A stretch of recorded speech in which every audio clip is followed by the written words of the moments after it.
నేను ఇంతసేపు ఒక వీడియో తీసాను, దానికి రెడీ కావాల్సింది. నేను ఎట్లా రెడీ అయినాను అనిపించింది. ఈ డ్రెస్ వేసుకున్నాక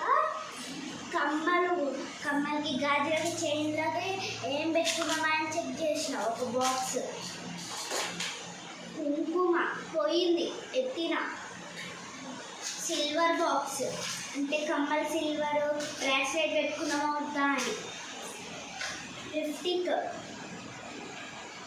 కాజల్, ఇవన్నీ సెట్ చేసినాక నా గోల్డ్ కమ్మలు ఇదంతా సెట్ చేసి వీడియో స్టార్ట్ చేద్దామంటే సెకండ్స్ కావాలి. దానికి నాకు టైం లేక మా చెల్లెని పిలిపించి వీడియో వచ్చేసి షూటింగ్ వచ్చేసి చేపిస్తున్నా. ఇప్పుడు మనకి ఒక లాంగ్ వీడియో వస్తుంది, వెయిట్ ఫర్ లాంగ్ వీడియో. అది కూడా జోక్ అండ్ కోపం ఇవి కూడా ఉంటాయి అన్నమాట. బాయ్.